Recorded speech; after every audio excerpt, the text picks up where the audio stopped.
सीधे चलेंगे भोपाल, जहां पे प्रियंका गांधी पहुंच चुकी है। क्या कुछ कह रहे हैं आपको सुनवाते हैं।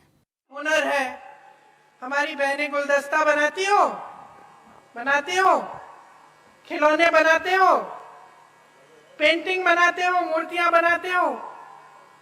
हुनर है ना, कला है और आपकी अपनी है। अब इसको लेकर अगर देश भर में, दुनिया भर में आप इसको भेज सकते हैं और इसके जरिए आप कमा सकते हैं तो आपके लिए कितना अच्छा होगा। और यही काम हमारी सरकारें करके दिखा रही हैं। छत्तीसगढ़ में कर रही हैं, राजस्थान में कर रही हैं। आपका सम्मान देश भर, दुनिया भर में फैलता है और बनता है।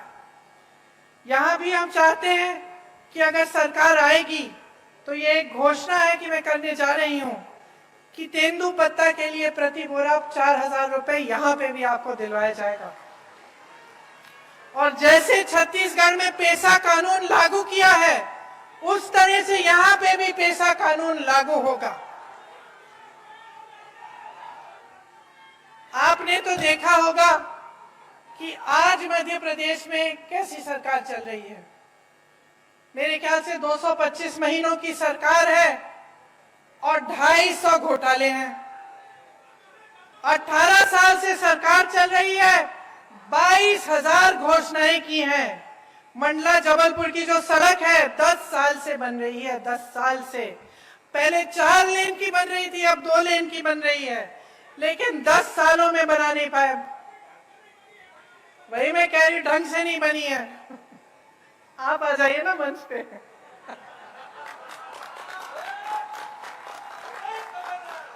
मुझे बताते रहिए।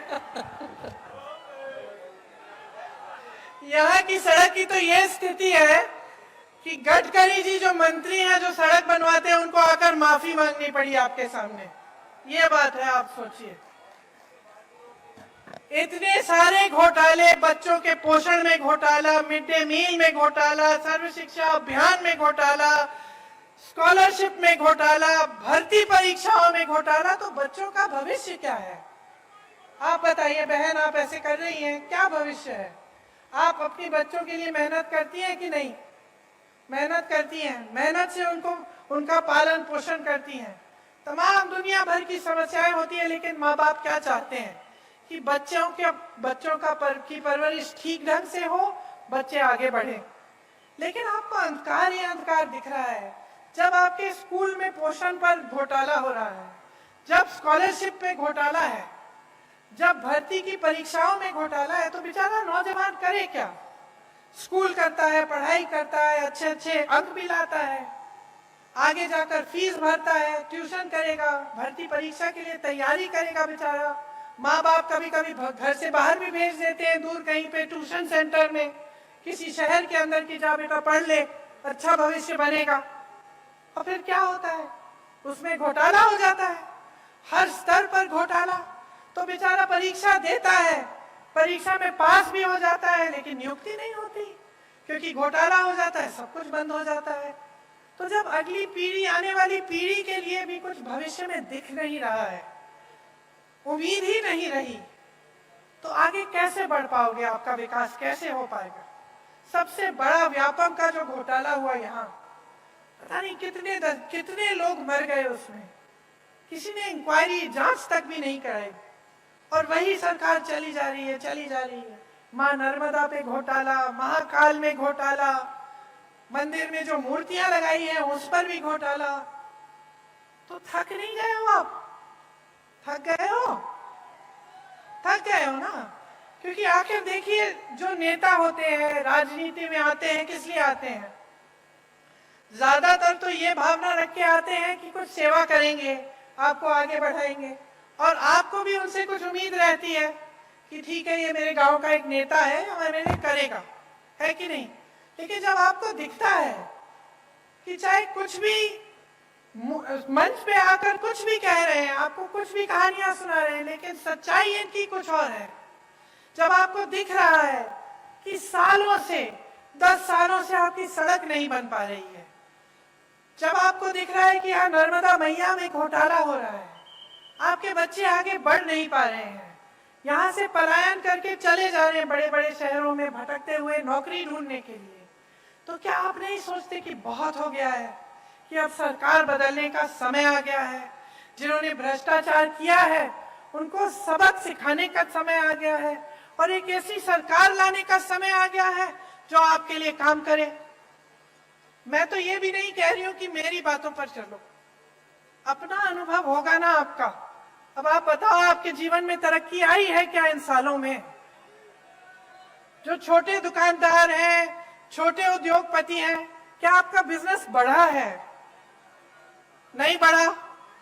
जो किसान बैठे हैं उनकी खेती, क्या उससे खेती से उम्मीद रख सकते हैं कि उनको सहायता मिलेगी सरकार की, कि रोजगार बनेंगे और मजबूत, कि कमाई अच्छी होगी? क्या उम्मीद रखते हो आप? और महंगाई कितनी बढ़ी है आप बताओ। महंगाई को कम करने का काम किया है इन्होंने? नहीं किया। आज देखिए क्या कह रहे हैं आपको, कि आपको सिलेंडर देंगे 500 रुपए में, कह रहे हैं। अच्छा बहनों, आप में से कितनों के नाम में सिलेंडर है आज? नहीं है ना? परिवार के नाम में होगा सिलेंडर। अब जब आप सिलेंडर लेने जाती हैं तो क्या होता है, आप सोचती हैं कि चलिए अपने नाम में बदलवा दें, क्योंकि उन्होंने कहा है सिर्फ महिलाओं को मिलेगा। आप सोचती हैं कि चलो परिवार का सिलेंडर है, अपने नाम में डलवा दें। और जब डलवाने के लिए जाते हैं तो कितना मांगते हैं आपसे? 4000 रुपए। तो पहले कहते हैं कि आपको मुफ्त में से, मतलब आपको 500 रुपए में सिलेंडर दे रहे हैं। ठीक है, उनको अच्छी तरह मालूम है कि ज्यादातर परिवारों का सिलेंडर महिलाओं के नाम नहीं है। फिर आप जब बदलने जाते हैं तो आपसे 4000 रुपए मांगते हैं। और इसके ऊपर भी सोचिए, देखिए कांग्रेस की जब सरकार थी आपको 60 रुपए में राशन मिलता था कि नहीं मिलता था? और 425 रुपए में सिलेंडर मिलता था। इसका मतलब है कि 485 रुपए में आपको राशन भी मिल जाता था, सिलेंडर भी मिल जाता था। सच बात है। अब इन्होंने आपसे कहा कि चलो सिलेंडर हम आपको 500 में दे देते हैं, राशन आपको मुफ्त दे रहे हैं। ठीक है, और सिलेंडर आज तक, जब तक इन्होंने 500 की बात की, इतने सालों से इनकी सरकार चल रही थी, तो आपको कितने का मिलता था? 1125 रुपए का। तो हम दे रहे थे आपको 485 रुपए में सिलेंडर और राशन। इनके मुफ्त के राशन के साथ आपको 1125 में सिलेंडर मिल रहा था। तो नुकसान किसका हो रहा था? तो इन्होंने तो मार्केटिंग अच्छी कर ली, अभी भी कर रहे हैं। महिलाओं को 500 में सिलेंडर मिल जाएगा, मुफ्त में आपको राशन मिल रहा है। लेकिन असलियत क्या है, इसको पहचानो। नुकसान अभी भी आपका हो रहा है।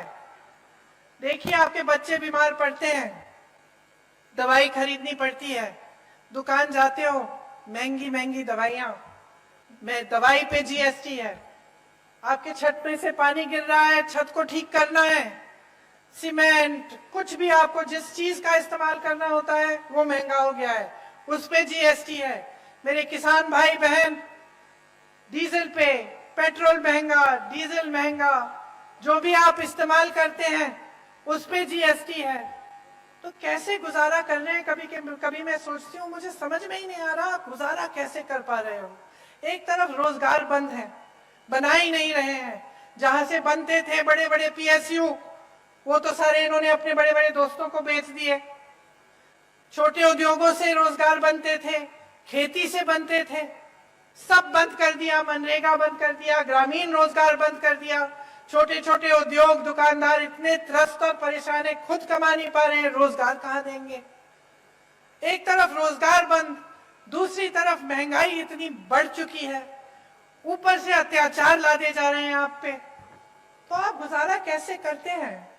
आप सुबह जब उठते हैं तो कैसे सोचते हैं कि चलो एक और दिन हम निकाल लेते हैं, चलते हम तेंदुपत्ते को चुनने के लिए, शायद कुछ कमाई हो जाए। क्या ये सही है जो आपके साथ हो रहा है?